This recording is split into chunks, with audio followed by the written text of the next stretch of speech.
Hold On To Me review. Heartfelt drama from Cyprus follows a plucky young girl smitten with her long-absent scoundrel father. It's an expression of the purest, most genuine endearment that Iris Maria Petrova, an 11-year-old girl in the island nation of Cyprus, displays toward her father Aris Christos Passalis just days after meeting him for the first time.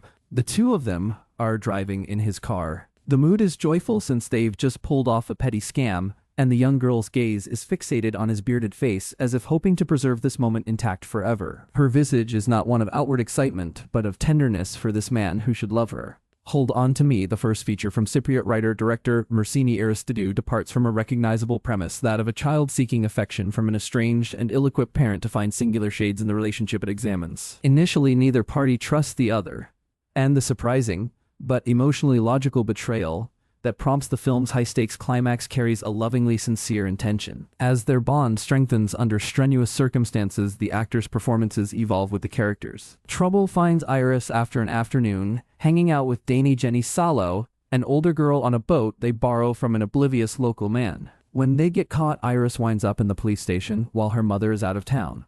Aris shows up to bail her out, though he operates with ulterior motives. A stranger to her, he is in town for his father's funeral, not to reconnect with the children he abandoned. From their first encounter, the fantastic Petrova holds her ground, playing Iris with assured pluckiness.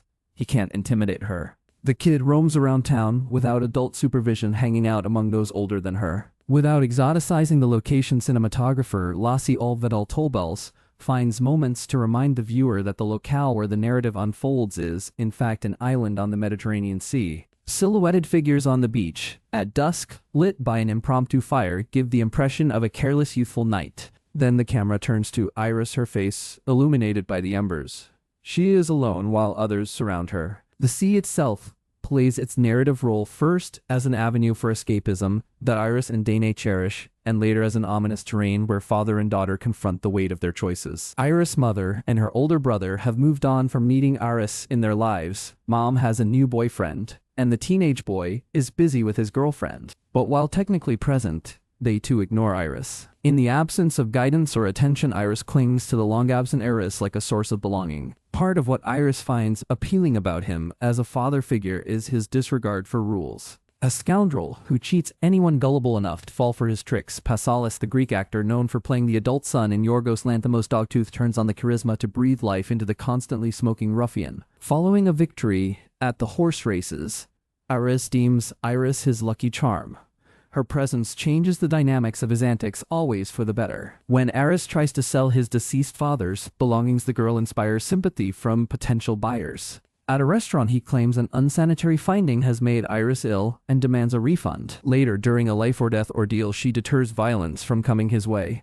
Aristidou portrays these interactions with a dose of bittersweet ambivalence. It's no secret that Aris is using his daughter, who he never visited or supported before, to get himself out of a tough spot with his mafioso creditors. In Iris' eyes, which Petrova communicates non-verbally via smitten stares, bonding with Aris, even if under circumstances mostly advantageous to him, fills an empty cup within her. A shot of the two of them lounging under the sun is reminiscent of Charlotte Wells' After Sun, but the context here differs. Iris pretends to smoke in an effort to impress her dad, as well as to test whether he'll behave like a traditional parent. Stay out of trouble, he tells her, constantly knowing, well, he won't follow his own advice. Aristidou implies that the adult and the minor speak a common language. Everyone else around them has matured and behaves in an age-appropriate manner.